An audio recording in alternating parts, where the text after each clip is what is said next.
you're an artist, you feel like you have to keep running, and you got to be running as fast as you can to try to stay at the front of the line. But who can sustain that? Whoa, Anthony Ramos. Yeah. Do you know how excited I got when you shouted out the Bronx? Because so many people are always like, Brooklyn! I'm like, hello, lady. Wait, hold on, back up. I didn't hear anything about Staten Island in there, did I? I did. Oh, thank God. Dead ass. Thank God. Anthony Ramos is here. All right, we got to watch the dump button. This guy has a foul mouth. No. That's it. That was the only. That sound is, who wouldn't love that sound? You know, even if you didn't speak English or Spanish, you would love that sound. Yeah. You can hear the energy. You can hear the lyrics without even knowing what the words are. That says a lot. Even I'm not saying you're a bad singer or anything, but I'm saying he said, Anthony, you can't sing, but the rhythm. Yeah, the rhythm. The energy. The energy. That band's powerful. Yeah, that was awesome. Thanks. It's so great to see y'all. You love your hometown, don't you? I love it. I love being from New York. Yep. It's nothing like being from New York. It's crazy. Like even when I wrote this song, I was like, I think it was my boy Nasree's idea. Like, y'all know Nasree? Nasree, he's the lead singer of Magic. I've heard of Magic. Oh, yeah. Yeah. So he's a prolific songwriter, and I think Nasree was like, Anthony, you gotta do like an anthem for New York. You gotta do it. I was like, yeah, you know what? That's right. But it really came from a breakup. Like I had a breakup. I broke up with my ex-girlfriend in like Europe. I could hear the sadness in that song. Yo, and I was like, what the hell are you talking about? I'm sorry. The first line is I've had a breakup, right? Yeah. And I was struggling to find the first line. We were like playing around with a bunch of different first lines, and then I'm just like, why don't we just say what happened? Broke up with my girl. You broke up. Dang, it's over. There you go. Yeah. But here you are. Even after a breakup, you heal in New York City. You're fine. Yeah, I was like, I got to get out of here. Where do I go? And by the way, for the record, she's a great girl. She's amazing. But it was just, it was, I was out there and I was like, man, I had just flown out there. I was there for like probably 2 seconds. And I was like, this is, I gotta end this. And the next thing you know, I'm like, dang, where do I go? Like, I just need to go somewhere where I can feel like I can rejuvenate, recharge, be surrounded by love. And the first thing I thought about was New York. There it is. And your auntie's basement. And my auntie's basement, right? I just got goosebumps, by the way. Let's talk about it, Anthony. You know what? This business you're in, you came into it at a very unique time. You actually saw the tail end of what was the music business, and then you experienced what it evolved into, and it still is evolving today. Yeah. It's not what it used to be. No. It's rough. And Anthony will tell you, maybe in your own words, I'll open it up for you. In this business, you've got to be working round the clock. You got to be everywhere. You got to have your foot in every single puddle in the music business. Otherwise, you become irrelevant overnight. And you feel like you're drowning, and you're like, what do I do? Yeah. And this is sort of what you were feeling in this business a little bit, right? Yeah, for sure. I was talking to Nate about it earlier. I was like, it's tough. The last time I saw y'all was like 2019 or something like that, right? And I love music. I don't know if I love anything more than music, And it was really, really hard. Like it for a while there, I just was like, I don't know if I want to do this anymore. I was signed. I was signed for like 7 years or something like that. But thankfully, I had a really great relationship with the president of the label, and we had an amazing talk. Like it was such a good. It was like how you would want a breakup to be. Like there's mutual love and respect, and you're just like, hey, like this ain't working for you. It's not working for me. Like can we please end this? Like can I please try to go out on my own? And give it a shot. I'm not enjoying this anymore. I don't want to do this anymore. You're ready to just give it up. I just wanted to quit, to be honest. What were you gonna do? Yo, it was interesting. I was even talking to my manager like today and yesterday about it. Like I was like 3 days ago, I just wanted to quit it all together. Acting and everything. All of it. Really? Wow. Because it's just a wild business. Like you think about it, right? Like we're constantly, and again, right? Like Nate, we were talking about it, right? Like it's always like you feel like you're in this, and like, no pun intended. Like I ran the New York City Marathon last year, and it was crazy. I'm in this marathon, and it just felt like such a microcosm for my life. like you think about it, right? You're running these 26 and nobody tells you about the .2 miles at the end. Nobody, right? Like, but you're running this marathon, and you're just like, all right, it's just like 1 mile at a time, 1 mile at a time. But and I think in this business, they teach us that it's not about, it's not about the marathon, right? I think a lot of executives, it's about how much money can we make? How can we monetize as quickly as possible? How can we make as much money as we can off of this person, as quickly as possible? And then when that starts to fade, who's the next person we can make the most money off of? And then they just kind of forget about the 5 that they made millions off of, and that's just a cycle, right? So when you're an artist, you feel like you have to keep running, and you got to be running as fast as you can to try to stay at the front of the line. But who can sustain that? Right. That's got to really wear you down. It's tiring. Yeah. It's tiring, and you're just kind of like, yo, like. Well, but you're still here, though. I'm still here. So talk about that. I want to hear that, because you could have just exited that highway, but you decided to stay on it. We just heard that. Yeah. The person who's given up doesn't make a song like that. So obviously something woke you up and said, "No, we still have it. Let's do it this way." Yeah, and that's what you did. Honestly, it really just started off with that call, and I just called and I said, "Hey, I really want to take a shot and go out on my own. I really want to do this on my own. What does that mean, doing it on your own? So I want to go independent. I don't want to be on a label. I don't want to be, I want to be. So you paid for it all. I paid for everything. Wow. Yeah, and thank you, acting. I'm not quitting, because thank you for paying for the music. But really, and I started, even when I do movies, when I'm on set, I know why I'm there. I know that I'm doing it because, first of all, I do love to act. I love the art of it. I love creating something. I love looking at a script, and I love looking at it. All right, where's the beginning and the middle and the end? How can we expand on this character? How can we improve this character's dialogue? This doesn't feel deep enough, or this doesn't feel funny enough. Like, this is actually a crazy situation this character's in. This thing should be. Oh, sorry. Did that slip? I didn't hear. I didn't. Nothing. Nobody heard anything. I didn't hear. Okay, great. Let's go next. As an actor, you need to enunciate better. You have to enunciate better. So thank God you didn't there. Okay, anyway. Must. But so you love the art of acting. Yeah, I love it. I love the work. I love the craft. I love going into the studio and writing a song. Like, you go in there and there's nothing. And then with this, I had never had experience writing salsa music, so I didn't know what soneos are. Soneos are these ad libs that salsa singers do.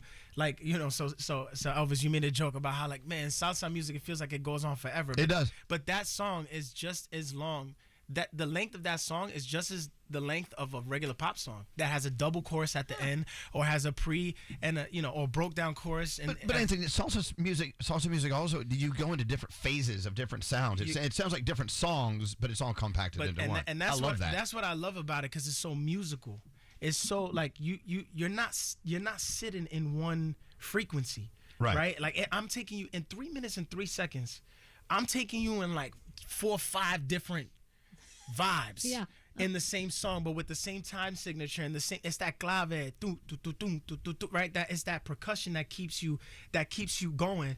But what I love. So this about is why salsa, you're still in it. That's why I love it, man. I love it. Sergio George. I don't know if y'all know who he is, but Sergio George is probably, arguably, the greatest salsa producer of all time, and he produced all of Mark Anthony's albums. He produced, La India, all the salsa legends, right? DLG, all these guys. And I'm from New York, so I grew up listening to all of these artists, but they were all singing in Spanish. Mm-hmm. So I felt like there was a disconnect, or I felt like there was when you feel so close to something, but you feel like when you're at the aquarium, you're like, wow, that's so beautiful, but I'll never be able to touch that animal. I'll never be able to so pet relatable, that. right? I don't know. Gandhi's actually jumped in and pet a shark. I did actually. Did It was you? great. Yeah. Yeah. There was cage, but it's Wow, still. man. Wow, Gandhi. Gangster, thug. Look at Yikes. She's like, come here, little sharky. You know. That's wild. But you know what? The disconnect is gone. You can hear it. It's there. Yeah. And what's that noise? Someone's phone is going. Is it mine? Uh-oh. Oh, that's mine. Oh my God! It sounds like a porn. That's crazy. Is that what you're watching on the way to the station? This is actually my teacher, Sarah Steinwise. She did like a. Is she listening right now? I don't know. Maybe I told her. I said, "Hey, I'm gonna be on Z100 this morning if you want to listen." And she made like a motivational kind of video about the Knicks and their journey and. Yeah. She was my theater teacher in high school. I feel like I talked about her last time. You did very much so. You cried. Yeah, she's so special. She's so special. But I'm glad you didn't throw in the towel. No, me too. I'm glad you had some money from acting. By the way, thank God. I'm counting it every day. I mean, like the musicians, the dance. I was like, yo. We haven't even talked to you since In the Heights came out. No. Oh, can I? Wow. And I tell you, question. I thought you did such a beautiful job. That was such a beautiful film. It was Thank amazing. you. I thought it was great. So next door, and you're okay in it. Next door at the New York. What were you saying? Next door at the New York City Center, they're doing In the Heights next year, limited run. I'm wondering, are you going to be in it? No, I'm not a part of that. But I got some friends in it, so I'm gonna go. I don't know if I believe you. No, I'm not. No, I'm writing a musical though. Okay. Yeah. So that's been fun. Oh, that's cool. That's been really fun working on that. I've been doing that for like 5 years. Oh wow. 6 years or something like that. But yeah, I hopefully I'll be back on stage at some point. That scares me. Being on the stage scares me. It scares me too. Because when you got a camera, they can cut off that. That was bad. Let's do it again. Yeah. When you're in a studio recording, oh, that sucked. Let's do it again. When you're on stage. Anthony Ramos is here, by the way, if you're just turning us on. And, of course, we just played New York City. It's out now. Gandhi, what's up? Were you about to say that you're removing one of the barriers of salsa music because you're doing it in English? I feel like you were getting to it, and then I cut you off with the shark. No, it's okay. The shark story was dope, though. That was worth being cut off for. But it's salsa has always been in Spanish, and when Sergio George, I met him backstage at Mark Anthony's show in Miami. And I had sent him this song that I wrote with my boy Will Wells, who I've worked with for years, and another guy named Bobby Love. We wrote a song called "I Was the One." That Sergio, I sent him this song like a couple years ago, and it was in English. It was an English pop song, just a pop song. But Nasri's like, I think this could be a salsa. So I sent it to Serge. Serge is like, I like the song, and that was it. I was like, okay, great. A year goes by. I bump into him backstage. He's like, yo, Ant, what are you doing with that song? I was like, oh, Sergio, I don't know. I mean, nothing. He's like, yo, let me get that. I was like, oh, you want it for real? He's like, yes. I was like, go ahead, do whatever you want with it. He turns it over in like 2 weeks. He produced it all out. He got all the players. Wow. Turned this pop song into a complete salsa. I'm talking about like. That must have freaked you out. It was crazy listening to this, and honestly, it really was like a light bulb moment where I was like, that's kind of fire. And he put the song out, kind of went viral on TikTok, and he keeps texting me, I think we have something. And I was kind of like opposed to it because, that doubt creeps in, that doubt about like, man, like, is it worth doing music again? Is it worth throwing myself into it again? Like, and giving it the effort that it takes, right? To really like be successful in music, you gotta be successful in anything. You gotta be all in. And I was like, I don't even know if I want to do that at this point. And he just kept pressing. He keeps texting me. He's like, yo, I'm telling you, we got something. So finally, we get on call a couple calls, and he says, I think we should do a whole album. I was like, whoa. I was like, that sounds expensive. Yeah, you're paying.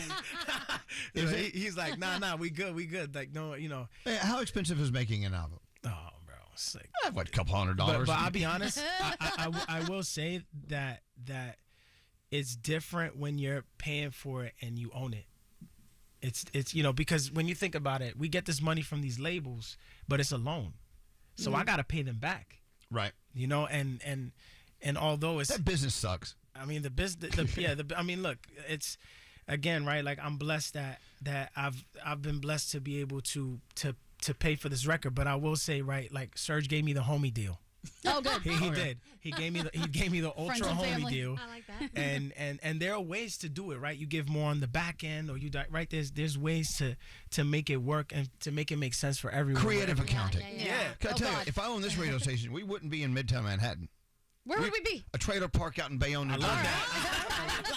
No, If I was he paying- said this rent is high. Who's paying for this? Think about the budget. I get that. But I heard you use the words, I don't give an F if they don't like it. Yeah, I don't say that. But I Not think today, and not on the station. Right. no, I think it's empowering Yeah. to say, no, I'm doing this for me. If they don't like it, that's their problem, not mine. And that's what a true artist has to do to get the courage to just blow it out like you've done. There you go. Yeah, I mean, I just think, I made a joke with you guys before where it's like, yo, like if somebody walks into my house, I love my house. I bought it. Yeah. And I love it. Like if you don't like it, that's cool. You don't have to stay. Like, Right. You don't. I'm gonna stay though, and I'm gonna sleep here like a baby. So this album is your house. Yeah, this is like, it feels like I'm home. Like I feel like I've settled into, when they're like, oh, you gotta find your sound. They love to say that's the favorite is you gotta find your sound. But I think I found my song. More than my sound. I found what my song is. I watched this play called Joe Turner's. It's on Broadway. Yeah. Oh right yeah, now. Danielle and I saw Right, it. and there's a monologue that who says it? Ruben says it. Basically, like, I don't know the name of his character, but he tells my boy Josh Boone, right? Josh Boone's character. I can't remember the name of the characters. I know the names of the people, but not the character. And he tells him, he's like, you forgot how to sing your song. And I think for 7 years, not that I forgot, I just didn't know how to sing my song, because I never felt like I had the space to do it, or I kept just trying to listen to other people, and I'm like, okay, well, if they've had success in this, then maybe I should sing a song like that, or if they've had success that way, then maybe instead of me trying to find my own. So you lost your way. I just lost my way. You know what? And how many people listening to this right now could apply that to themselves or someone they love live, even if music is not involved? Yeah. You know what? You have a family you love. You do everything you can to make sure they're taken care of, whatever. And then one day it just isn't the same. You lost your song. If you've lost your way in any business or anything you're doing and you lose it, you lose your song. It's the same thing. Everyone listening right now is understanding what you're saying. Yeah, and with Sergio, I just, like, when he asked me to do this record, I said the only way I do it is in English. And he looked at me, I'm talking about record scratch. Right. And he said, why? See, I'm glad you did. I said, because that's the language I grew up speaking. That's how I know how to. I write all my songs. But all that's the how I express fans that myself. want to hear it. There are a lot of people who don't really speak Spanish all that well, but they love the feel of salsa music. Yeah. And so I'm one of them. I'm a little Scottish white boy from Texas. What do I know? I love that. But you know what? I Can't wait to see Elvis dancing salsa. wow. We need to get that. I will be pregnant by the end of the night. Oh, sheesh. Hey, Love that. I'll be the godfather. Yeah. maybe the father. Hey, question. Speaking of music, speaking of turning people on to music they need to be turned on to, what are your feelings about Bad Bunny halftime at Super Bowl? I think what he did was, again, groundbreaking, right? Like, Right. all in Spanish, right? So you think about, that's the reverse of what I'm doing, right? Gaga sang English. She Yeah, sang. she did. She did. She sang in English. She did, but right, he opened the door for her to come and do that style of music, right? Like, she sang a salsa song. Yeah. In English. She sang it in salsa. Right, and it was like, what was so funny was that Sergio texted me as soon as he saw that. He said, "Hey, I'm telling you, we're on the right track." Like, he be sending me random messages anytime That's he it. sees a sign or something. He's like, "We're doing it. This is we're on the right track." I love you, Sergio. He's amazing, Sergio George. Like, and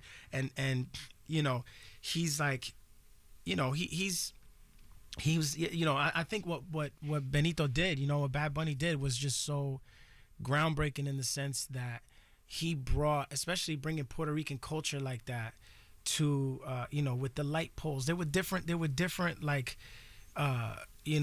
like small things that he put in the production, that really like were, paid homage to Puerto Rico and the culture and the Representing culture there, life. and what the Puerto Rican people have been through over the years. And, and I think that he has such a creative mind, and for him to have the platform to do that, I think opened opened the eyes and I think artists like me, where we were like, oh yeah, nah, like let's go. It was perfect. We about to break this wide. I watched it again the other day. I watch it like every month or two. Yeah. And you know, a friend of mine from Puerto Rico, she said there was one scene in there that only my people understand. Everyone in the town gets together and has the big party at the house. Right. And the parents keep going, but the kid's sleeping. They find a place to curl up and go to sleep. Yeah. And I loved it. And they get carried home at the end of the night. Everyone had something out of that performance. And Ricky Martin, you know, what he was singing about in Spanish was very, like, political. You know, for him to be singing that at the Super Bowl, at the most patriotic thing. A lot of people were totally pissed off by that performance. I couldn't even believe that they let Ricky Martin sing that. Well, I was like, wow. But he did. Yeah. But he did, and I was like, yo, Benito's a G for this. Like, he's, like, all of them. It just made me feel so proud to be Puerto Rican. I was like, well, speaking of, who's the king of the Puerto Rican Day Parade this Sunday? I wonder. Are you the king of the Puerto Rican Day Parade? My this Sunday? mom. She's gonna be the one riding around in the convertible. She must be so excited. Oh, she's hype. Oh. She's so hyped. She's like, I want to invite this friend. I want to invite that friend. She's like, Anthony, who's coming? I was like, Mom, I promise you, I don't know nothing about the logistics. I'm just gonna pull up. I don't know anything. You're gonna invite whoever you want. You're gonna have the best day ever. I gotta tell you, one day I was in the city. They said, you don't go to the city today, Puerto Rican Day Parade. It's going to be just a crazy, don't drive. You can take a train. Yo, that accent is wild. That's Sally from, like, Long Island or something. So I'm driving my little Volkswagen on the West Side Highway, and I'm stopped. And I'm going, oh, damn, this is the Puerto Rican Day Parade. It's the first one I ever experienced. This was years ago. Yeah. And somehow, there's a park off the side of the West Side Highway on the Hudson River. And somehow I ended up in that park, and there's barbecuing in there, man. I was by myself. I was there for 4 or 5 hours. This family brought me in, got me drunk. Did they? Where? You went to the park? Yeah. I loved it. No, they made me honorary Puerto Rican. No, I was in there. I was like Orchard Beach when you pull over to the It was the best day ever. I was eating the food. Wow, Orchard Beach. Yeah, I grew up there. They do salsa at Orchard Beach too. They do big salsa. Oh, it was amazing. And I said, what, you put raisins in your picadillo? What are you doing? See, I know this now. Did they give you pitorro? They gave you like the moonshine? They gave me everything. I couldn't drive. I couldn't drive. They had to give me a ride to my friend's apartment. God bless. Look, they get you drunk, give you a ride. Look, I love my people. I know. What America gives me on Puerto Rican Day Parade Day. Look, so Anthony Ramos will be sitting. Is your mom with you in the car? Yeah. That's so cool. I'm still trying to decide if I even want to be in the car. I was like, I want to walk with my friends. Like, I want to walk with my friends. Yeah. They were like, nah, you got to be in the car. I was like, for what? Let me just. They'll kidnap you and get you drunk. Yeah. So talk about this album. When do I hear more? When do I hear more? See more of you? Like you're now. You know what? You're in gear now. Again, I'm in gear. Like, doing what you truly should be doing. We got the car on the road. Like, we're back. You know, I'm back. You know, and this is my favorite music. I mean, I love all the music I've ever made, but this for sure feels the most authentic to me. And the live shows, like, I've already performed live, and you know, can I talk about Jimmy? No. Yeah, we're talking about Jimmy Fallon performance tomorrow. We've heard of Jimmy Fallon. Oh yeah. He's a nice guy. Yo, it was crazy. What was crazy was I ran into Jimmy at F1. So I'm coming out of the thing, and he's coming in. I'm like, yo, Jimmy, what's up? He's like, hey, bud. Da-da-da. We start talking. He's like, what's up with your music? And I was like, yo, it was just so cool. Like, that he's like, man, dude, when you put more music out? Da-da-da. And I was like, well, it's funny you ask, brother. I was like, the first song comes out on Friday. And he's like, oh, man, we got to get you on the show. We'll support you. And you know, I shot him a text. And I just sent him the song, and he's like, "Yo, just send me the song." I bet he loved it. And we hadn't heard back for a little bit, and all of a sudden, the public, they hit me like, "Hey, Jimmy Fallon performance." So when? Came through the 11th. What's today? Tomorrow. Oh my gosh! Tomorrow. Oh my gosh! Yeah. You know it's tomorrow. It's tomorrow. It's right down the street from here, by the way. If you need me to hold your hand and walk you over there. Please, yeah. See, this is how it gets. It gets crazy. You know things are popping when things get crazy. You don't even know you're on Jimmy Fallon tomorrow. Yeah. Hello. Yo, I'm just so excited. Like, we got all the dancers, we got the band, we got a big band playing. And Jimmy loves that. Yeah. You're in the perfect place. It's going to be great. He'll take good care of you. Anthony, it's so great to have you.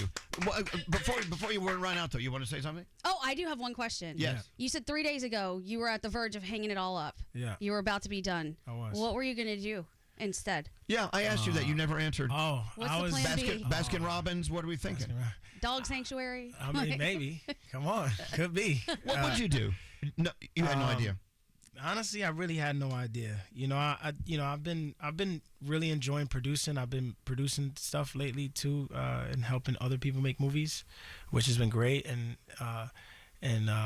so that's been really, really fun. Like one of my production partners right now is here. My boy Rio over here. He's a director and incredible writer, and he, so it's been awesome working with him and my brother. We started our own company, and we've been really like, thankfully I've been blessed again to meet a lot of people, and I think I know when a script is good. So it's just like the hardest thing to find is a good story, right? And once you find that good story, it's like, yo, we got a good script. Most actors, all they want to do is a good script. You get that, you get the writers, you build a community. So I don't know, maybe produce it or something behind the camera. I'm really enjoying directing. You can still do that, though. Yeah. I'm gonna for sure do that. Yeah. I want to say thank you for not quitting music, because I came in and said to Elvis, this is my new favorite song. Yeah. Driving in every day, I see Times Square, I see, whatever. And this morning, I was stopped. I even took a video of it. I was stopped at the light, and I was listening to it, and I was like, I am from here. This song is freaking awesome, and it made me feel so good. And I was like, I love this. So thank you for not giving up and for doing this. By the way, NBA just bought the rights to this song. I mean, timing is pretty. Imagine? Timing is pretty excellent here. Knicks. We're in the playoffs. The New York Knicks. If you're listening, anybody from the Knicks, put this in the garden. Put this in the garden. I think I can make a phone call. Come on. Anthony Ramos, thank you for coming in today. Thank you. Thanks for having me. I'm so happy to see you guys. I can either push this button or this button. Which button should I push? Choose wisely. Oh, that's crazy. Wait, first, before, I just want to say again, Nate, on the air, I'm so happy to see you, brother. I'm happy to see you healthy. Thank you very much, man. Bruh, it's a lot. He said I was in the hospital bed after the second stroke, and who do I get a message from? This guy right here. Oh, there you go. That was nice. Yeah, that's so good to see you. Make sure you leave him when he has a third one. Leave him a message. Leave him a message. Consistency pays off. Yeah. Okay, do I push this button or this button? Choose wisely. The right button. This is broke up with my girl, damn it.